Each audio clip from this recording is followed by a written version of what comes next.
ഉപതെരഞ്ഞെടുപ്പ് നടന്ന കുലശേഖരപുരം ക്ലാപ്പന ഗ്രാമപഞ്ചായത്തുകളിൽ കനത്ത പോളിംഗ്. കുലശേഖരപുരം കൊച്ചിമാമൂട് വാർഡിൽ 70% പോളിംഗ് ആണ് രേഖപ്പെടുത്തിയത്. ഇടതുമുന്നണിയും UDFും BJP സ്ഥാനാർത്ഥിയും തങ്ങളുടെ വോട്ടർമാരെ പോളിംഗ് സ്റ്റേഷനിലെത്തിച്ച് വോട്ട് ചെയ്യിക്കാനുള്ള പരിശ്രമം രാവിലെ തന്നെ തുടങ്ങിയിരുന്നു.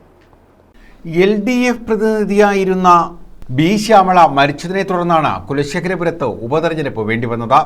LDFിനു വേണ്ടി P. സുരജ ശിശുപാലനും UDFിനായി ലാലാരാജനും BJP സ്ഥാനാർത്ഥിയായി അജിത സുരേഷും മത്സരരംഗത്തുണ്ട്.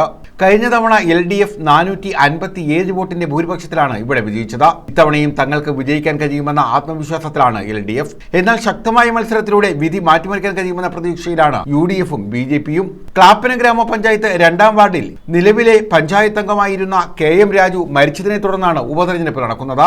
3 മുന്നണികളും ഇവിടെ ശക്തമായി മത്സരരംഗത്തുണ്ട്. KM രാജുവിന്റെ ഭാര്യ ജയദേവിയാണ് LDFിനായി രംഗത്തുള്ളത്. കഴിഞ്ഞ തവണ 500-ലധികം വോട്ടിന്റെ ഭൂരിപക്ഷത്തിലാണ് LDF ഇവിടെ വിജയിച്ചത്.